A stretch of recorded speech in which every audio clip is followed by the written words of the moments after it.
बोलिए शिव महापुराण की जय, शिव परिवार की जय हो। 17वां अध्याय प्रणव पंचाक्षरी का महात्म्य।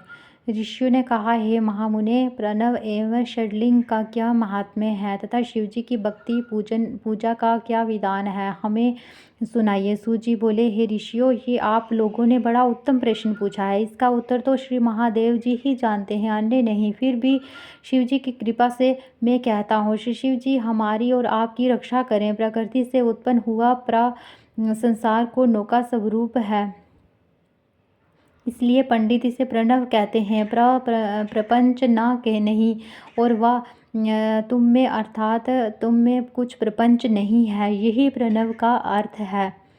जो अपने वाले को मोक्ष देता है और इसलिए ये प्रणव कहा जाता है। ये प्रणव माया से रहित होने के कारण सर्वदा नवीन, और इसी से पंडित इसे प्रणव कहते हैं। ये प्रणव सूक्ष्म स्थूल दो प्रकार का है। इसको एकांत में जपने से भोग की प्राप्ति होती है, और जो इसे 36 करोड़ जप लेता है वह योगी हो जाता है। ये आकार, उकार, मकार, बिंदु और नाद सहित तथा शब्द काल कला से युक्त है, अर्थात आ उ मा इन 3 दीर्घ अक्षरों और मात्राओं सहित प्रणव होता है, जो योगियों के हृदय में निवास करता है। यही शिव भक्ति की एकता और तृत्व स्वरूप तथा समस्त पापों का नाशक भी है। प्रवृत्ति के इच्छुकों का ह्रस्व प्रणव के जप से सारे पाप से ही दूर हो जाते हैं, तथा निवृत्ति के इच्छुकों को दीर्घ जप करना चाहिए। वेद के आदिम तथा दोनों समय की संध्या